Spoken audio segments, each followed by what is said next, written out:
Victor with LakelandCarKeys.com. I'm sitting in the 2014 Kia Rio. This current vehicle does not run. I believe it may have thrown a rod. But I'm going to use the Otofix D1 Lite and see if I can read any information out of the engine computer. I have the Bluetooth dongle hooked up down there. I'll go ahead and go into diagnostics. Alright, so the VCI is connected on Bluetooth. So I'll go ahead and auto detect.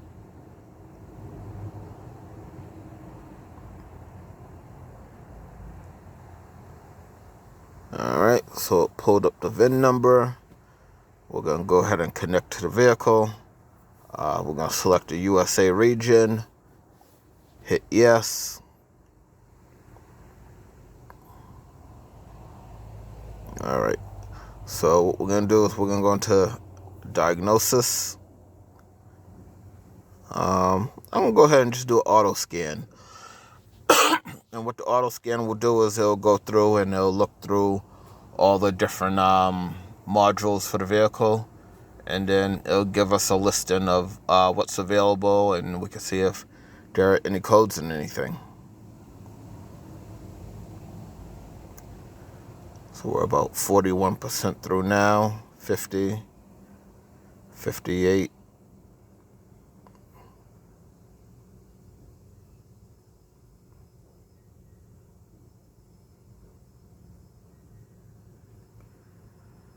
Alright, we're almost there.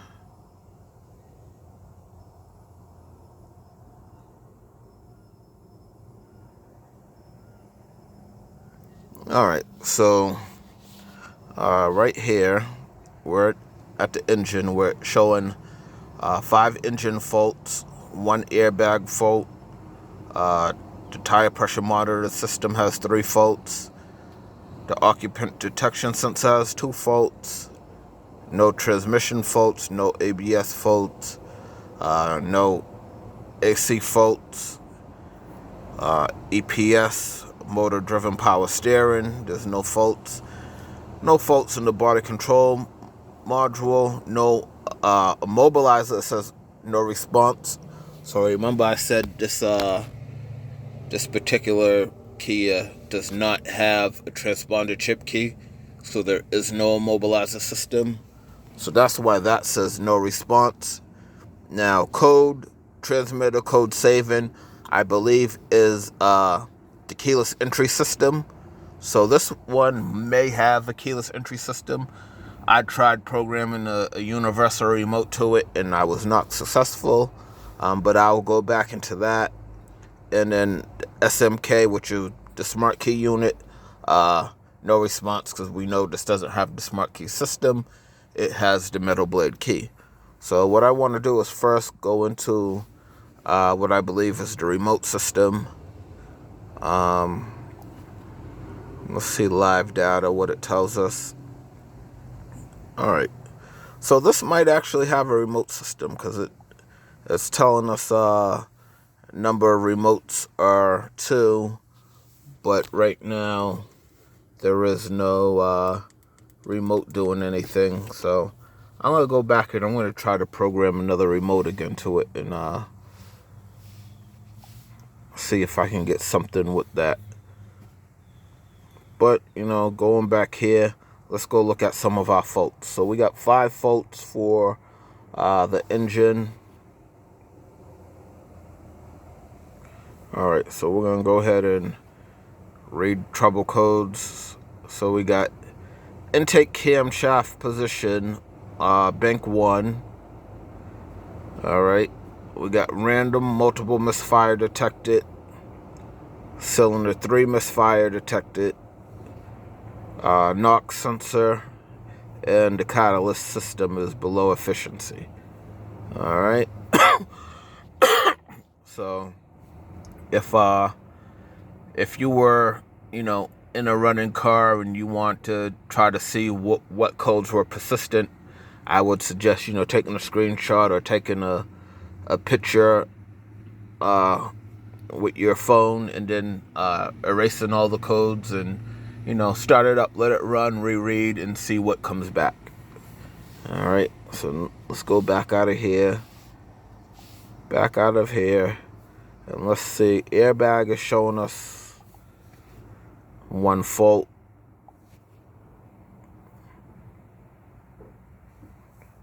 Alright, low voltage. Alright, that's not an issue. I don't know if anything here is under event 2.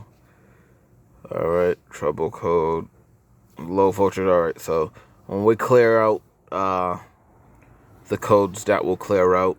This battery was previously dead, so I'm not too concerned about that.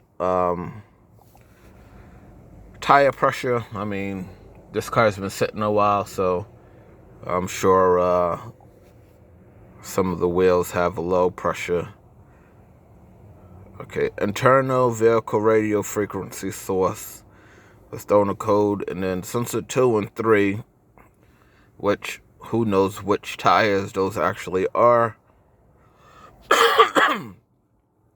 They have channel failures.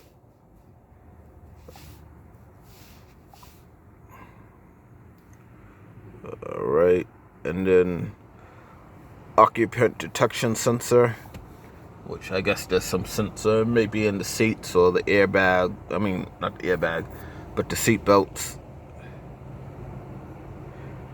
Alright, and then again, ignition voltage low, and it's saying that required weight check.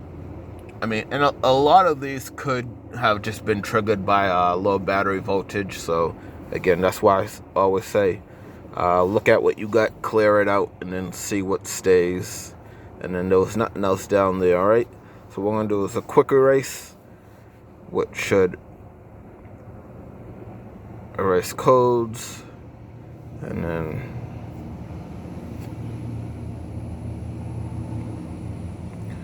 it erases, and then it rereads them, but you can't see what it rereads because it moves down to the next one. Alright, so it looked like the only thing that stayed was that ODS, where it wants you to calibrate the weight with something, but everything else, there were no permanent codes. So that's pretty good. I mean, I know the motor's blown, so not great, but yeah. But yeah, I just want to give a quick run through of going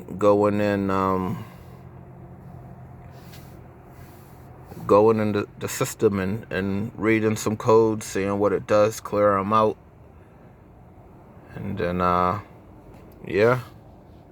That's pretty much it. So, the Otofix D1 Lite is going to be your basic code scanner. You'll be able to read live data and, do some functions with it. I have a few videos on programming programming keys and remotes to a few vehicles. So, it does do some other stuff other than reading codes, but so far it's been a pretty good scanner for me. If you're, a master technician or you work on vehicles every day, I mean, I'd highly suggest getting, something on the higher end. But, for your everyday, guy trying to do something at home, the Otofix D1 Lite will definitely do you good. All right, LakelandCarKeys.com.